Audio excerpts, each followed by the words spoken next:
All right, y'all, welcome to the show. I got to get going right away here. We got a lot of stuff to get to. So we're going to talk about how the Israeli government is currently imploding. You have a centrist leaving the governing coalition. That's a big deal for a variety of reasons. So we'll get to that. We'll talk about the IDF raid to save hostages, which went horribly, horrifically wrong. We'll dive into all that. Later on, Dr. Phil gargles Trump's nutsack right to his face. We have Russell Brand going full MAGA. We have Dave Rubin is really pissed at Joe Rogan. We got some Alex Jones stuff. So everybody sit back, relax, sip some lemonade. Oh, and subscribe to the channel. Hook a brother up with a subscription, trying to add to this beautiful plaque wall behind me. Anyway, so the other day, I woke up and came across this tweet. 4 Israeli hostages rescued. In a joint operation with the IDF, Shin Bet, and Israeli police, Israeli hostages were rescued this morning from Gaza. They go on to mention the names and the ages of the Israeli hostages who were saved. Here are the people who were saved. And of course, when I saw this, my first reaction was, oh shit, that's awesome. They saved some Israeli hostages. That's incredible. It was soon thereafter I stumbled across this reality. Gaza's health ministry says 274 Palestinians were killed in Israeli raid that rescued 4 hostages. 274 killed to save 4. Now, by the way, the IDF says, we were under heavy attack and we fought back. That's what happened. Nonsense. What really happened is you had fighter jets and potentially drones as well. They basically carpet bombed a path for the soldiers to go and get the hostages. And when they were carpet bombing that path, they didn't care that it was full of innocent civilians. By the way, dozens of these Palestinians who were killed were, of course, children. This is depraved. This is depraved. You kill 274 innocent people to get 4 hostages. By the way, more in a second, it wasn't just Palestinians who were killed. The IDF also killed some of their own hostages. Okay, let's continue. 274 Palestinians killed and 698 were injured. 4 hostages saved and 3 possibly killed. By the way, one of the hostages that was allegedly killed here was a U.S. citizen. Aid workers are now in even more danger amid reports of the U.S.-backed operation using aid trucks. So this is the other portion, which is absolutely devastating. There are reports that, you know, that humanitarian pier that we built, which broke down and they had to fix it. There are reports that that was the pier that was used for this attack. And they disguised it as humanitarian aid, but it was soldiers. By the way, that's a complete war crime. It violates international law. You can't do that. And now, of course, not only are the aid workers in danger from the IDF, which they always have been because they've been murking them on a regular basis, now, of course, Hamas is a massive danger to them as well because they just saw, hey, they disguised it as humanitarian aid, but it was soldiers and 274 got killed. Biden was celebrating all this, by the way, and the media is pretending like everything went peachy. They don't even comment on the 274 Palestinians who were killed and 698 who were injured. They don't even comment on that. We watched a local news report on this the other day, and it sounded like North Korean TV. You know, our beautiful and brave and courageous soldiers went in there and did an amazing rescue mission. Don't look at any of the specifics, please. So this is more on what we just talked about, how allegedly the humanitarian pier that we built was used for this. Hamas's military wing announced that the Israeli army killed 3 Israeli hostages, one of whom holds American citizenship, during their attack on the Nuseirat refugee camp yesterday. So this is the reality of the situation. You have 105 people freed by a temporary ceasefire. So in other words, negotiation and diplomacy freed 105. 4 were released by Hamas. 3 hostages with white flags were killed by the IDF. There were 4 Israeli rescue missions, and in those missions, 1 hostage was killed, 1 soldier was saved, 2 hostages were saved, and at least 74 were killed, 4 hostages saved, at least 210 people killed.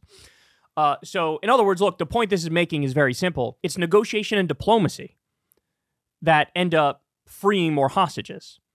This bullshit just leads to more problems. Again, you saved 4 hostages, you also killed 3 hostages, and you killed 274 innocent Palestinians, including dozens of kids. This is wild, man. But this is one of the people in the Nusrat camp. And according to this boy, they say it was American special forces also on the ground. A boy from the Matar family recounts the harrowing details of his child brother's execution by special forces who stormed their home during the Nusrat camp massacre the day before yesterday. So again, here we have direct eyewitness reports that some of the special forces on the ground were American special forces. So we use the U.S.-built pier, we disguise humanitarian aid, and we are part of the raid that kills 274. And includes carpet bombing of civilians to pave a path for the soldiers to get in there. Guys, this is beyond deranged. Anybody who supports this is insane. Look, the idea of using special forces to rescue hostages is not bad in and of itself, as long as you limit the damage to civilians. 274, you don't give a fuck about the civilians. What are you, crazy? Okay. All right, by the way, I'm going to warn you now, we're going to get to some tabs in a second that are very difficult to look at. They're very difficult to look at. We got some ugly, ugly pictures coming up soon, just so you know. All right, so now let's talk a little bit about what happened with Benny Gantz. So he's in the Israeli war cabinet. He's viewed as, a centrist. I use that term very loosely in the context of Israel because, as we know, even the left in Israel is on the far right. Let's just call a spade, okay? Maybe there's a sprinkle of people who are sincerely and genuinely against all this and they hate it, etc. But certainly in the governing coalition, you're not going to find an actual moderate centrist voice. Okay, so Benny Gantz comes out, gives a speech. He's basically like, look, I'm leaving this government. So let's listen to some of this here. This is the centrist opposition leader Benny Gantz, who in the last few moments has resigned from Israel's war cabinet. He's speaking in Hebrew at the moment, but we can tell you that he is unhappy with the apparent lack of a plan for after the war with Gaza. He has been threatening to resign. He was going to release a statement yesterday, but the news that those 4 Israeli hostages had been rescued from Gaza meant his statement was delayed until today. But in the last few moments, he has resigned from the Israeli war cabinet. He says in Netanyahu's government, political considerations are impeding strategic decisions in the Gaza war. He also says that Benjamin Netanyahu is preventing real victory. We are leaving emergency government. He says he also calls on Benjamin Netanyahu to set an agreed election date. And he's been calling on the Defence Minister, Yoav Gallant, to be brave and do what is right. So now everybody needs to understand something. This guy is not saying, hey, I'm resigning because we're doing a genocide and an ethnic cleansing and I can't stand it. That's not what he's saying. What he's saying is effectively Netanyahu is not a good leader. Netanyahu is making political decisions that totally lack practical and pragmatic strategy. He knows he's basically trying to save his ass and keep his ass in power. He knows he has an incentive to keep the war going forever because basically as soon as the war's over, he's out of leadership. He's no longer the prime minister. And look, he cares much more about actually getting all the hostages back. There's a lot of grassroots pressure in Israel to return the hostages. We all know that this government has really not prioritized it as much as from time to time they pretend like they prioritize it. First and foremost, they want to do a total ethnic cleansing of Gaza. They want to reoccupy Gaza. They want to do forced relocation, right? And they want to totally defeat and destroy Hamas. And really, it's white Palestinians off the map. That's what they want to do. And this guy prioritizes much higher getting the hostages back. And he's basically saying, look, you have no plan at all.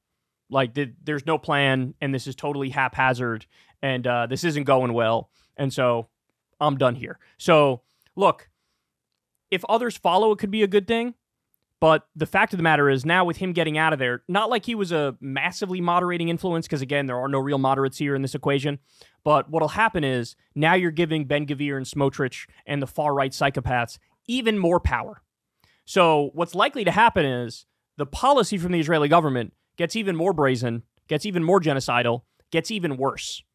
And then you have a situation where I think the international community more and more will isolate Israel because they're a rogue state. And then in a situation like that, I mean, look, you are on the brink where you could look at a collapse of Israel. If every single country internationally sort of puts them in a corner and isolates them and says, look, you've earned this. We're not trading with you anymore. We want nothing to do with you anymore. You're looking at a South Africa type model where South Africa couldn't continue. Apartheid South Africa could not continue because of just how much they were an international pariah. So this is really interesting news. This means the Israeli government is imploding, but for the time being, this might actually put even more power in the hands of the far-right psychopaths. So I told you guys, I warned you in advance with some of these pictures that you're about to see here. This little boy, terribly wounded. I want to live for my mother. I want to help her. Pleads a severely wounded Palestinian child to doctors as he bleeds at the hospital, desperately clinging to life to support his mother through the war. I won't play the video for you, but you can see just based off this picture how devastating it is. These are people who have been killed in Gaza, and they've been laying there so long that they're decomposing, and you can see their remains. Mohammed Shahada says, the most frightening thing about those pictures is how one can predict with 100% certainty they will not receive any mainstream media coverage at all or a single ounce of sympathy from Western leaders. None. Those are humans, for God's sake. These atrocities have become routine. It's a great point that you're seeing these pictures on this show. You know, you do have some independent outlets that'll talk about this and discuss it. But you're not going to see these pictures on CNN. You're not going to see these pictures on MSNBC. You're certainly not going to see it on Fox News. You're not going to see it on the nightly news. And people are going to get a skewed perception and perspective of what's going on in Gaza right now. This is the reality of what's going on in Gaza right now. This is how brutal it is. This is stuff that could be in the history books. Another horrible, horrible picture. Breaking, dozens of casualties arrived nonstop at Al-Aqsa Martyrs Hospital in Deir el-Balah following the Israeli massacre in neighboring Nusrat refugee camp. So again, these are the people. 698 wounded. This is one of the 698 that was wounded. And I won't play the video for you, but again, you can see from this picture just how devastating it is. Israel's army kills 6 relatives of Dr. Rafat al-Arir, including an 8-month-old fetus and its mother and 2 children, in an airstrike on a house in Al Zaytun neighborhood in Gaza City. So you guys remember the backstory of this guy, Dr. Rafat al-Arir. He's an intellectual. He's a professor, and he had a target put on his back because of Barry Weiss. When there was a hoax story going around about how allegedly an Israeli baby was put into an oven by Hamas. Turns out it's totally debunked, complete hoax, didn't happen. Dr. Rafat al-Arir knew it was a hoax, knew it didn't happen, and so he made a joke. Basically saying like, oh, are you going to serve him with salt and pepper? It's something to that effect. I'm paraphrasing, but it was some sort of joke to mock the idea that this was a real thing, right? Well, idiots like Barry Weiss see that, and she didn't view it as mocking it and saying it didn't happen. She viewed it as he is supportive of cooking Israeli babies alive because she's a fucking idiot. Let's call it what it is. So she tweeted directly about that, put a target on his back. A lot of IDF soldiers took notice of what Rafat al-Arir said, and then soon thereafter, he was killed in an airstrike. And he even came out and said before he died, if I died, I just want you all to know I blame Barry Weiss. I blame Barry Weiss for putting a target on my back, misconstruing what I was saying there. And now you know there's a genocide going on. There's an ethnic cleansing going on. He's going to be targeted. And that's exactly what happened. And a lot of professors, a lot of intellectuals were targeted. Now even his family is being targeted. Yeah, call it a war again. Do me that favor. Say this is all to defeat Hamas. The Times of London did a incredibly detailed piece on this narrative that there was systemic rape happening on October 7th. Now remember, we've already had a number of other major outlets come out and say, actually, there's no evidence of that. So just like how the baby in an oven was a hoax, the 40 beheaded babies was a hoax, the next one up is the mass systemic rape from Hamas. You have at least 2 other outlets already debunked this. The Times of London, and I recommend you go read the entire piece, but this is from that quote. The Israeli government insists that Hamas formally sanctioned sexual assault on October 7th, but investigators say the evidence does not stand up to scrutiny. What a surprise. What a surprise. By the way, it's not like there were no war crimes on October 7th. It's not like there were no innocent civilians who were targeted. There was. That's bad enough to discuss the reality of what happened. So why do they go over the top and lie about a baby in an oven or 40 beheaded babies or mass sexual assault? Why do they do that? Why do they do that? They're trying to build a narrative of Palestinians being so brutal and so extreme and so not human that now anything we do in response is acceptable, including genociding them and doing an ethnic cleansing. That's the point of the propaganda. That's the point. And here we are. So again, go read the entire piece. And finally, I'll end you with this one. President Gustavo Petro has declared that Colombia will suspend coal exports to Israel until it stops the genocide. This is a big deal. I believe they're the #1 coal exporter to Israel. So that's a big deal. And also it's a big deal because, again, we're beginning to see the dominoes fall in terms of isolating Israel internationally. This is the real thing that could apply pressure to them. If every country that trades with them is like, hey, fuck off, we're not doing anymore, we see what you're doing in Gaza, you're basically forcing them to change their ways in that scenario and accept political realities. So there's your breakdown, guys, of what's going on. Yet again, it's mostly ugly. And as I've been saying for months and months and months now, I'm kind of at a loss for words. I don't know how to adequately portray to you the death and the destruction and the devastation and the evil, the sheer evil that we're witnessing with our own eyes on a day-to-day basis. Hey, y'all, do me a favor and like and subscribe. It helps out big time in the algorithm. Click the bell as well for notifications when videos drop, and watch that video on screen right now. You know you want to.